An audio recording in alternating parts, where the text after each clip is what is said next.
Alright mga idol, so samahan nyo akong mag-PM nitong AHU namin. So ibig sabihin ng AHU, Air Handling Unit. So ito yung bumubuga sa production.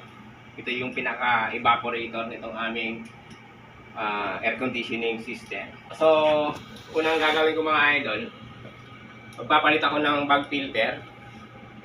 Kasi itong aming bag filter is schedule na ng pag-PPM. So quarterly kami nag-PPM dito mga idol.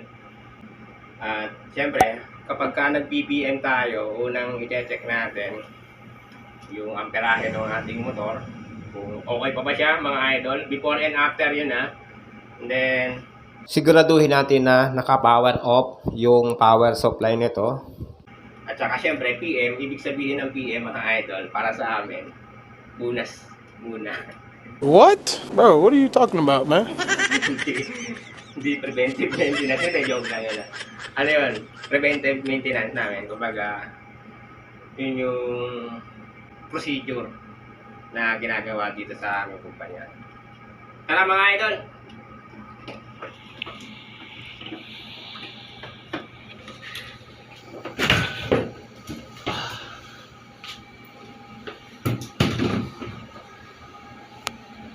So, eto, medyo madumi na yung aming bag filter at saka yung pre-filter. So, malalaman kasi yan mga idol, itong bag filter or pre-filter kung marumi na. Kasi nakikita yan dito sa ano, mga idol. Dito sa magna helix. So, eto, yung magna helix na basehan namin kung barado or hindi. Kasi kapag ka barado yan, aangat dito yan, so ibig sabihin barado na. Kapag ka bumalik sa zero yan, so ibig sabihin bagong palit or malinis yung aming bag filter.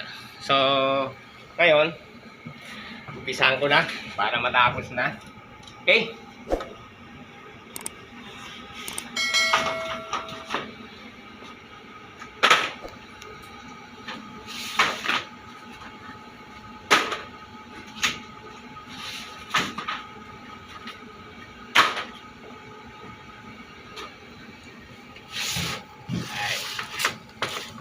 Forward ko na ito.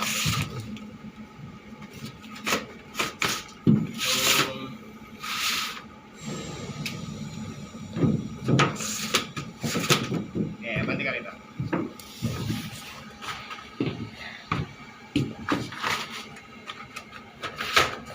Ito lang papalitan natin ha. Pinipilter ka ha. Pre-filter lang. Apo boss, lagi naman po ganun. Okay. So ayan, kung napapansin niyo mga idol, sobrang dumi na rin talaga. Maalikabok na. So posibilidad na ano, magbara na talaga siya. So ibig sabihin kapag barado na 'tong mga idol, hihinayin na yung flow ng hangin at mababawasan na rin yung lamig na pumapasok sa production kasi nga mahina na yung pasok ng hangin dito sa ano, yung dumadaan na hangin dito. Ito kasi kaya dumudumi, dumadaan pa ito sa PCU galing sa labas. So yung fresh air namin dadaan sa AHU. So ayan.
ito mga idol, yung bago natin. Kita nyo naman. Napakalinis, oh.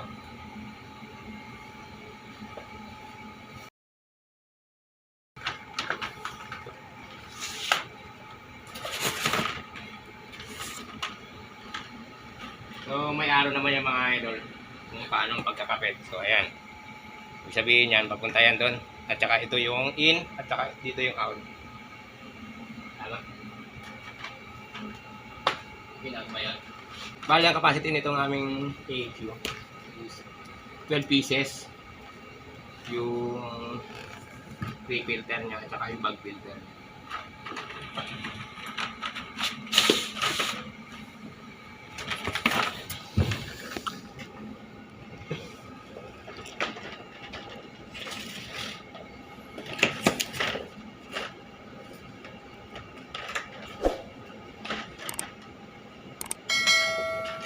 So, baliktad mga idol.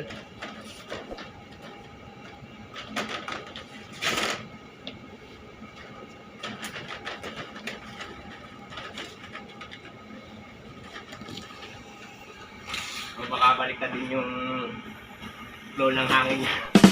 Tapos baliktad yung filter natin. So, hindi, joke lang. So, ano natin? Ilagay natin sa tama. Kasi may direction na siya eh. May direction na siya tapos hindi natin susunod. Kung para saan pa yung direction eh.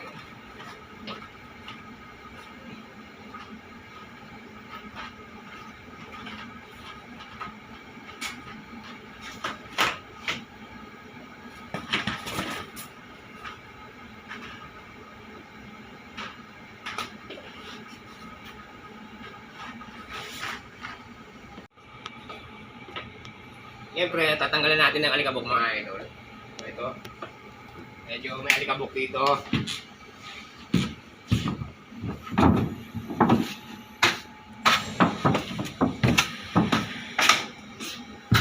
Kasi magbabara pa to sa filter mga idol.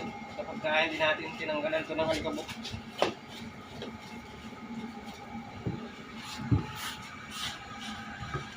Useless din yung ano. Yan mga amire. Useless din yung ating pag-BBM kapag ano hindi natin inaayos yung ating trabaho. Katali sa trabaho. Dapat talagang sigurado na tayo na wala tayong babalikan. Okay. Quarterly lang naman ito mga idol. Kaya sulitin na natin.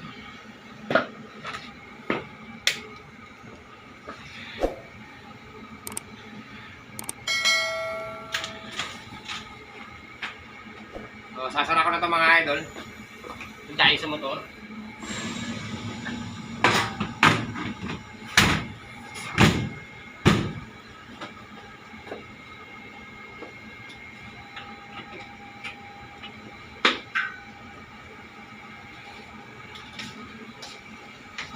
So, dito. So, paalala ko lang pala sa inyo mga idol, kapag nag-PBM pala tayo, siguraduhin natin na patay yung ating unit. Siyempre, pag buhay ito mga idol, so, posible tayong ma-aksidente dito. Kasi may umiikot dito ng motor. Baka sumagi tayo. At wala na itong mga ID. Yung kamay natin, mapasuot sa belt. Kaya sa yung pillar. So, dapat siguraduhin natin na patay na. So, pinatay ko naman na ito bago ko umpisa. So, i-check natin yung motor mga idol at saka yung belt. Medyo madilim. So, ayan. Ayan. So, madilim.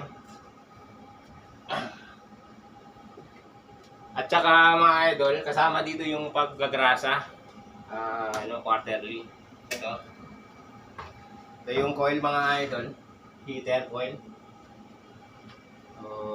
Bihira naman itong gamitin kapag mataas lang yung humidity dito sa production. Saka lang namin ito binubuhay. Ito yung heater. So, tuyo naman siya mga idol. So, okay na tayo dito. At saka, ano mga idol, kapag after natin i-check yung yung motor, kapag katapos na tayo, magpalit ng filter, check natin yung amperahe nitong ating motor. So, mamaya na yung mga idol. So, dito tayo, mga idol.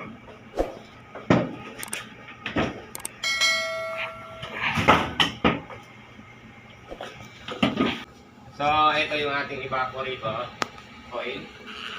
So, ayan. Ayan, malamig dito sa loob. So, malinis siya mga idol. O dapat, to mga idol, i-pressure wash. Since ito ay na pressure wash na last week. Ito sabihin ko ba yun? Ayan, malinis na.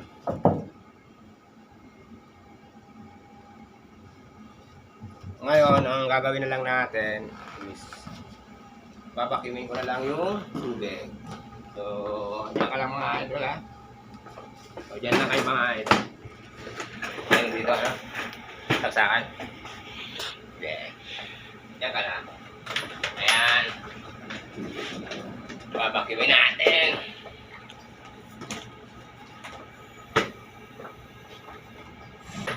Kasi kapag hindi natin binacuum ito mga idol, mag-overflow lang dito. Babaha dito sa aming AHU room.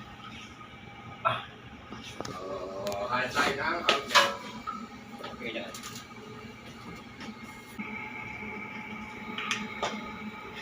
Medyo malayo yung aming outlet.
Simple lang ng gawain dito mga idol.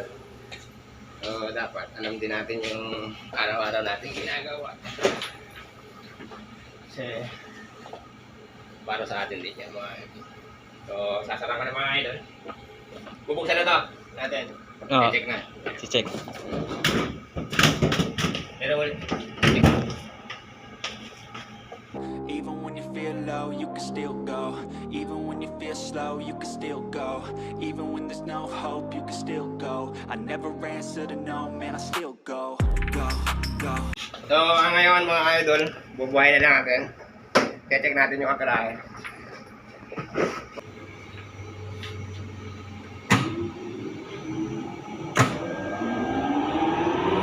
Ito, isa-set natin sa amperes mga idol.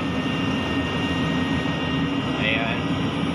Check natin yung line 3. Ayan, 13. Line 2, 13.9.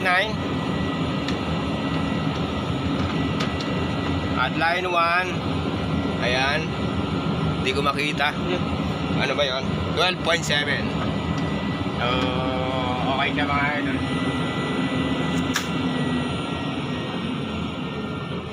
So, dapat pag mag-check tayo before and after mga idol. So, ito lang yung kakaiba naming AHU. Hindi pa siya naka-BFB. Naka-wide delta pa siya mga idol. Naka-automatic lang siya. So, yung iba pa lang na mga AHU namin ang nakakapitan ng BFB. So, ngayon mga idol, tapos na yung ating video. Sana ay may natutunan po kayo. At syempre kung nagustuhan nyo naman po, pwede nyo i-like. At shout out muna sa mga kasama ko dito ngayon. Si Joker, Kasil, ayun. Ayun, poging-pogi. Yan. At si Kyle Cañete na nagkakamera sa akin. Thank you for watching.